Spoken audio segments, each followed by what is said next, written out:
महाराज जी, मेरा मन बहुत दुखी और व्याकुल है। अभी 10 दिन पहले मेरे 8 महीने के बेटे की अकाल मृत्यु हो गई। महाराज जी, क्या मैं फिर से बच्चे से मिल पाऊंगी कभी? नहीं, इस देश का खेल यही है, यहां जो बिछुड़ा फिर मिला नहीं। जैसे माँ बिछुड़ गई तो दोबारा हम चाहे भी थोड़ी मिल सकती है, पिता बिछुड़ गए तो दोबारा चाहे थोड़ी मिल सकते हैं। तो इस देश का खेल है कि एक बार जो बिछुड़ गया फिर वो दोबारा मिले। मेला में बिछुड़ जाए तो मिल सकता है, लेकिन यहाँ शरीर छोड़ करके जब चला गया तो दोबारा फिर उससे मिलना बहुत कठिन है, दोबारा मिलना बहुत कठिन है। अब वो जीव किस लोक में गया, किस योनि में गया, क्या पता चले कि वो क्या बना जा करके, किस योनि में गया, किस लोक में है, ये तो भगवान ही जानते हैं ना। तो हमारा अच्छा, अगर वो किसी और लोक में हो और रूप में हो तो उससे हमें प्यार नहीं है। हमें तो प्यार था जो हमारे पुत्र के रूप में था, तो हमारे पुत्र के रूप में जो था वो कभी नहीं मिलेगा। अगर हम तपस्या भी करें तो हमें दूसरे रूप में मिलेगा कि वो जिस योनि में होगा उसको सामने लाया जाएगा कि ये देखो ये अमुक बना। तो उससे हमारे प्यार नहीं है। हमारा प्यार तो हमारे पुत्र के रूप में था, और वो रूप नष्ट हो जाता है, वो दोबारा नहीं प्राप्त होता है। तो इस दुख से हम बाहर कैसे आ सकते हैं महाराज? भजन, भगवान का जब हम भजन करेंगे, नाम जप करेंगे, सत्संग सुनेंगे, भगवान की कथाएं सुनेंगे, तो निश्चित हम इस दुख से ऊपर उठ जाएंगे। और यदि भगवान से नहीं जुड़ेंगे तब तो पूरे पूरे जीवन ये हमको खाता रहेगा, दुख देता रहेगा कि आज हमारा बेटा 10 साल का होता, अब हमारा बेटा 20 साल का होता। और ऐसी कामनाएं कर करके हम पूरे जीवन भर उसे याद रखेंगे और दुखी होते रहेंगे। अगर हम सत्संग सुनेंगे तो हमें पता चल जाएगा ये सब ऐसे ही है, ये संसार का खेल ही ऐसे ही है। तो हमारी विस्मृति हो जाएगी, हम आगे आनंद पूर्वक जी सकेंगे। इसलिए हमें नाम जप करना चाहिए, सत्संग करना चाहिए और भगवान की कथाएं सुननी चाहिए। मोहित शर्मा जी, राजस्थान से। राधे राधे महाराज जी। महाराज जी, मैं एक ज्योतिष हूँ। लोगों की कुंडली देखते समय उनकी ऊर्जा और उनके दुख मेरे भीतर उतर जाते हैं, मतलब जिन पे मन पे बहुत असर होता है। फिर महाराज जी, मैं अपनी आंतरिक शांति और संतुलन कैसे बनाए रखूं जिससे मतलब मेरा भी भगवत मार्ग प्रशस्त? देखो, बिना अध्यात्म के सब काम अधूरा होता है।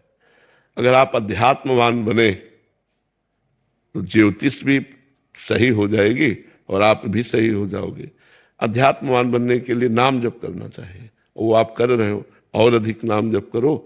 और सही माने में बात है कि दूसरे के दुख मिटाए नहीं जा सकते, नहीं, थोड़ा सा रेखाओं के ज्ञान से या ग्रह नक्षत्रों के योग से कि ये ग्रह यहाँ विराजमान होता है तो दुख होता है, ये ग्रह यहाँ विराजमान होता है तो हानि होती है, ये ऐसा है।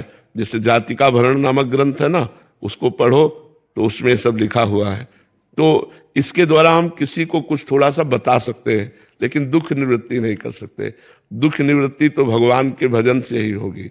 जितना हम भजन करेंगे उतना ही हमारा दुख दूर होगा। तो आप भी भजन कीजिए और अध्यात्मवान बनिए और दूसरों की दुख निवृत्ति के लिए भगवान से प्रार्थना कीजिए जो आपके पास आवे।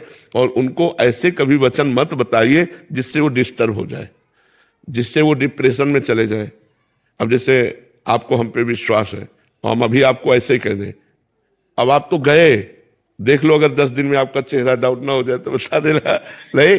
और भले चाहे जितनी बड़ी विपत्ति आनी हो, अरे यार कुछ कोई बात नहीं है, बड़ी बड़ी विपत्तियां भगवान के नाम जब से नष्ट हो जाती है, भगवान के सुमरन से, तो आपको एक बल मिलेगा, एक उत्साह मिलेगा।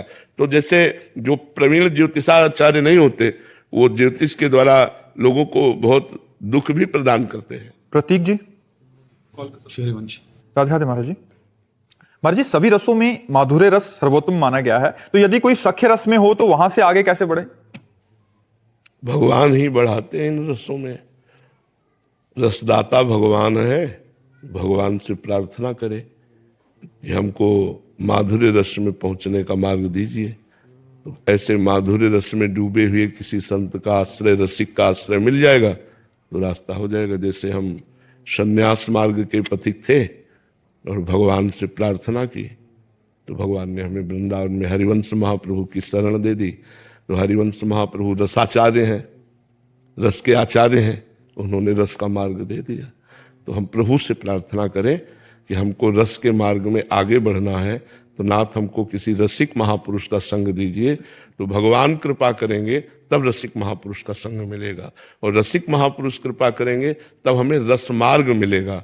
और रसमार्ग में जब हम चित्त जोड़ेंगे तब रस का रसास्वादन होगा, और जब रस का रसास्वादन होगा तो फिर भाव देह का निर्माण होगा।